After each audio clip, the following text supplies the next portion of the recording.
Episode 6 of Outlander Season 8 has just aired and immediately become the center of controversy worldwide. Not because of a major death, not because of a historical turning point, but because of a kick and a possessive declaration by Jamie Fraser. The scene lasted less than 5 minutes, but its destructive power on social networks is immeasurable. In it, Jamie kicked a man to the ground after he tried to hit Claire. And then, Jamie shouted loudly in front of the entire village. "Touch her again and I'll stomp on your face, you animal. Claire is mine." The fire broke out from a face stomp.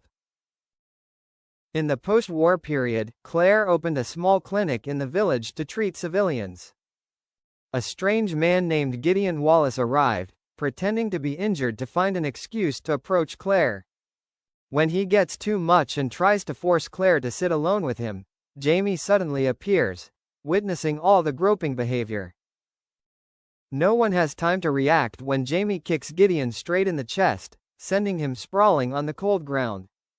Jamie's eyes are no longer calm, but instead, anger explodes from the depths of his soul.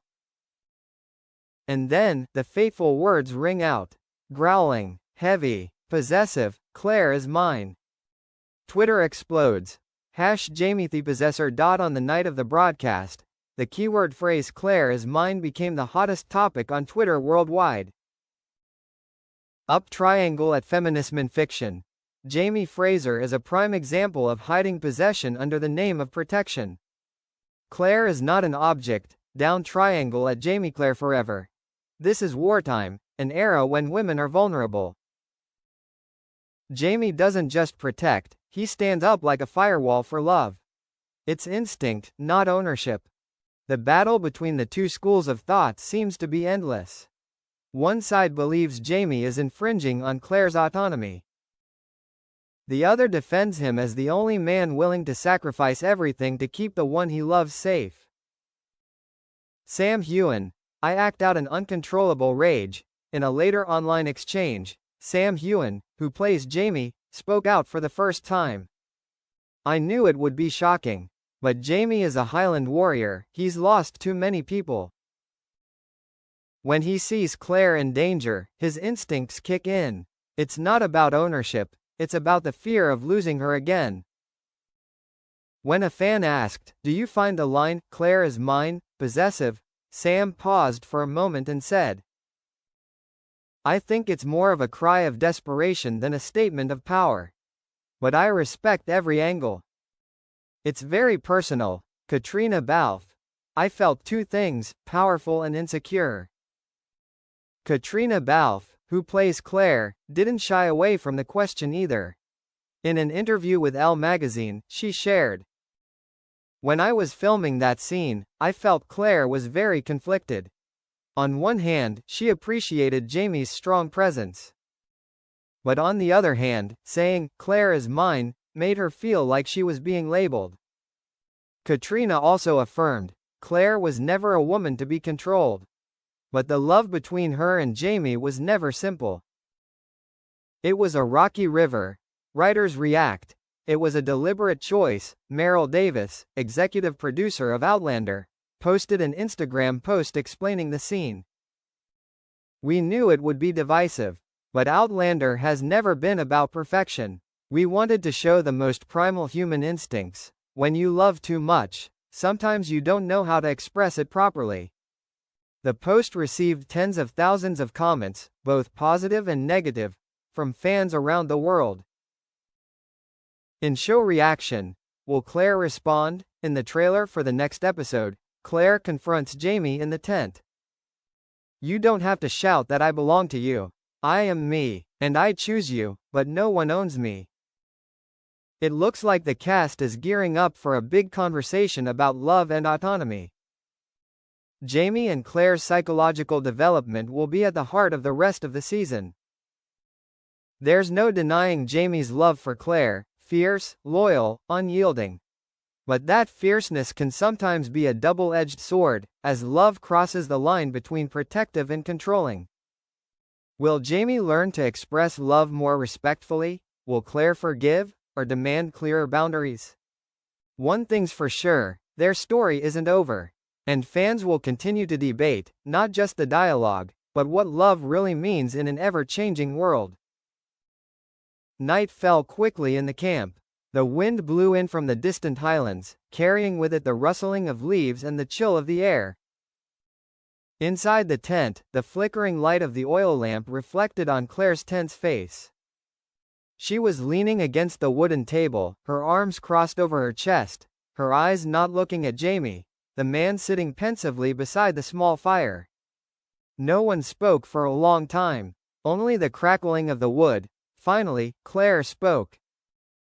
Calm but firm. Jamie, you can't say things like that tonight. Jamie looked up, his eyes bewildered, his brows furrowed. What did you say, Sassenach? That Claire is mine, in front of the whole village. You're not an object. Jamie closed his eyes, as if to restrain himself. He stood up, took a step toward Claire. But she took a step back, and it made his heart clench. You don't understand. When I saw him touch you, my blood boiled. I felt like I was reliving old nightmares, the night you were taken from me, the times I couldn't protect you. Jamie, Claire cut him off, her voice stern. I know you love me.